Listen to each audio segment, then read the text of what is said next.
here was a kind of a role reversal. James had made films in England and spoke English, and you were the fish out of water. You were the person that was put into an environment that was unfamiliar, and without your team, with a team that was given to you.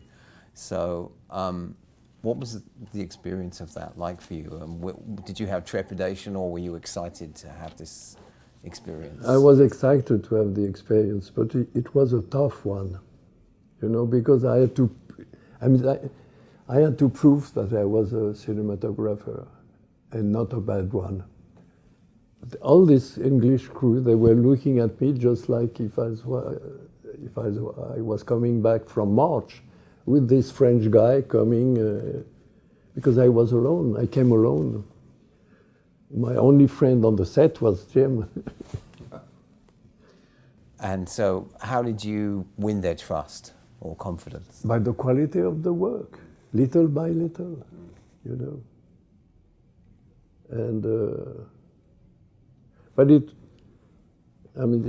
like a challenge, because they wait for you.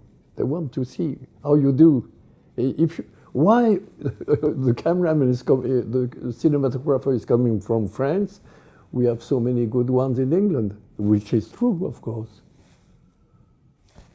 And also, you had to adjust to a different system, a different way of working. Yes, but I had a few friends, cinematographers in England, and they would advise me.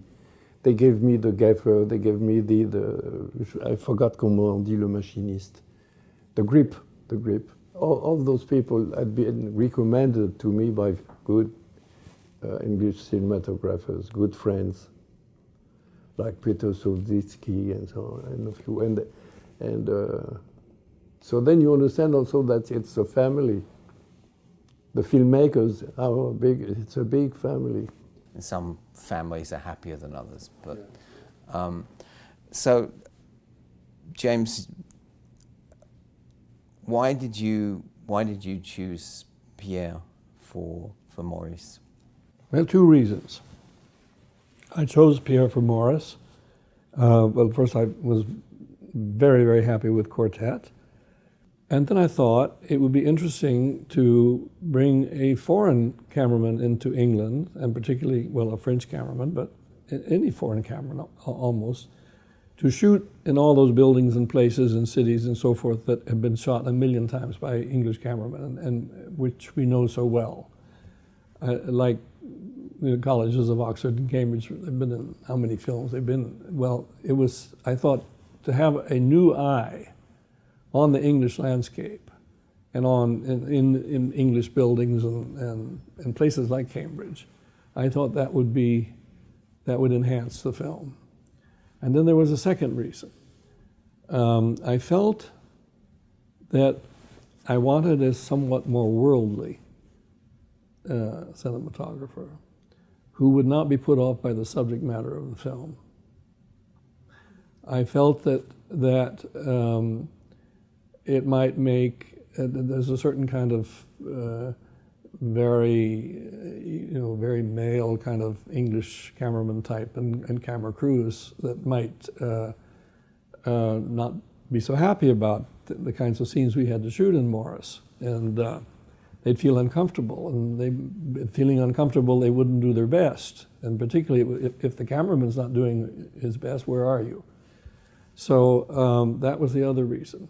I thought we needed on that film to have, as I say, a more worldly point of view from the principal technician, and that was the other reason. And I think also, I mean, I had just made a very successful film, which looked fabulous, A Room with a View, with Tony Pierce Roberts, and he would certainly have been good, but I didn't ask him, and I don't think it was just because he had another job and couldn't do it.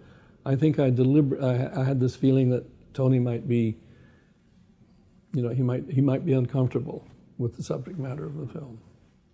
I wouldn't feel that. Later on, I made many more films with Tony, and then I wouldn't have later on I wouldn't have had that feeling probably, but I'd only worked with him once. And to ask a question I asked about Quartet again, was there between you a discussion about an overall look or feeling that you wanted in the visuals? On Maurice? Yeah. Well, I did say that I wanted a cooler palette than we had had, and I wanted to have more. I wanted it to be more somber, and Room with a View was a very sunny kind of film with bright colors, and it was Italy and so on. And I felt in a film that's really about oppression, and then you're making it in a place with oppressive weather, that's a challenge, and something you could make something wonderful with that. And that's why I wanted a cooler palette of blues and grays and deeper greens and so on. Not something bright and pretty. I mean, the lighting is much more dramatic, but you need the drama. It's such a strong situation. So much emotion, strong emotion. It expresses the interiors of the characters. It's an expression of their interiority. But once again, Jim does not tell you do this and do this and do that. I mean, he creates a kind of mood, and the result is that you understand what you have to do, what he expects. I think we only had one sunny day on Maurice, if I remember. It was the day of the cricket match. Oh, that's the only day that was sunny. Because we did not know, neither do... Nobody, none of the main people knew anything about cricket. We were trying to understand. We could not understand. No. And the people I'm amazed that and even the assistant director didn't. He was an American. He didn't know about cricket. So how we got that cricket match together, I'll never know. It's supposed to be very well, very right. We made one tiny mistake, I'm told. We had two cameras, I remember, and we improvised this cricket game, and it happens to be very good. Well, you had at least English actors playing cricket. Yes, yes. No, exactly. It's like American actors playing baseball. I had a similar situation with Slaves of New York. We had to do a baseball game. Well, every actor that was playing in that baseball game, including all the actresses, they all played baseball. Every single one knew what to do. But I had never been that keen on baseball. And I'm the sort of person, when the ball comes towards me, I run away. It was a crazy baseball game in that film. When I saw it again last night, I think it's quite a good sequence. And it seems to be done by very professional people. Most of the cast in Maurice are people really at the beginnings of their careers, maybe first time had James Wilby been in anything before? Hugh Grant had been in a student film. He was in a student film, and that's the only, but no. Though Hugh Grant was very much a public performer, because he was a stand-up comic. Most people don't know that. He was. And so he had a sort of stage presence. And, Rupert Graves and James Wilby they were stage actors, basically. You know, young actors, when they get their first big break, they jump in like mad, and they seldom... They've been working seriously. No one knew that they'd been rehearsing Hugh Grant and I forgot the name, I'm sorry. James. They've been working and rehearsing. But we did not know. Jim did not know. I did not know. And they had to get acquainted physically, the one with the other. And we were surprised. Yeah. Oof. In this country, when men who are playing gay parts have to kiss each other, there's a kind of thing like that. You can see it. It's just there. Yeah. In England, they just kiss lustily. And these guys were all straight. They just jumped right on each other. And there was not a trace of any kind of embarrassment or anything like that. it's interesting that actually the cast member who was gay, Denham Elliott, plays a very heterosexual, homophobic man. I'd be fascinated to know what his feeling was about this film. We had to fly Denham Elliott from New York across to London, and he came on the Concorde.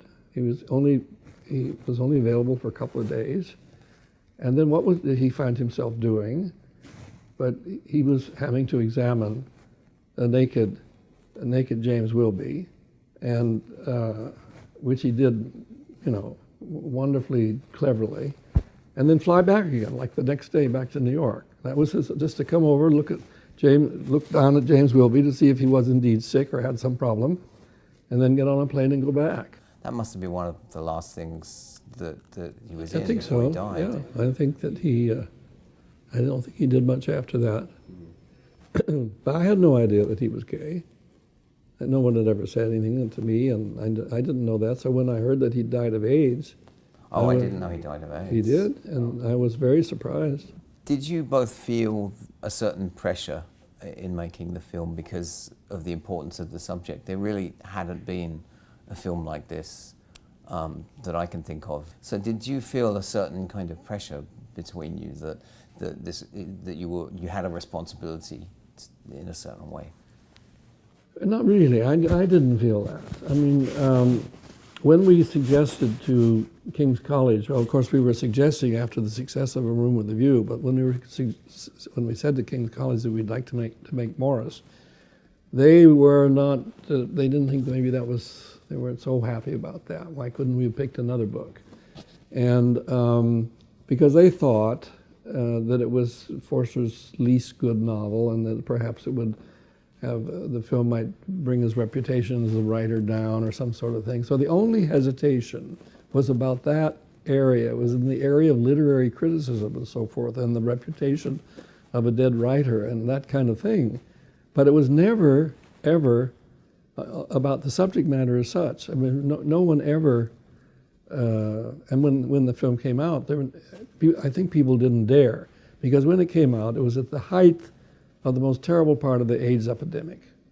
So I think people didn't dare say anything, really. And the film had a good response, a good critical reception, and did very well at the box office. So, but no, there wasn't any anything like that, really. As far as I am concerned, I was discovering a world which I was totally ignorant about. So it was like all those scenes to me when I said, do I see or do I dream? And this is what this film became little by little more important. And as I said yesterday, for the first time, because a cousin of mine came to see me, much younger than I. He had seen the film and he came to see me and said, Pierre, I will tell you what I can't say to my parents. So to me it was also a very strong experience, because I know homosexuals, but now I understand them. I know them better after this shooting than I could imagine before. There's a line in the film when someone suggests, Ben Kingsley suggests, well, maybe you should go and live in France or Italy where they're more accepting of these things. But in fact, it seems that at least at that time in France, gay life was as hidden. Ignored. But don't forget that the film is related to a story of the Edwardian period. I mean, it's not a contemporary story. Did you feel that you were able to make Maurice at this time, in a way, because of the success of Room with a View? It gave you the opportunity to do something that maybe at another time would have been more challenging to get the money for or get the support. Well, we didn't, when we were just coming off this huge success of A Room with a View. So you would have thought that would have been we could do almost anything we wanted, which was really true. We had all kinds of offers from Hollywood and that kind of thing to do all sorts of things. And it was not that easy to raise the money for Maurice, because I guess people who, I don't think it was the subject matter, but I think they just looked at the script and the story and thought, well, this is not very commercial. I think. It wasn't an easy thing to set up.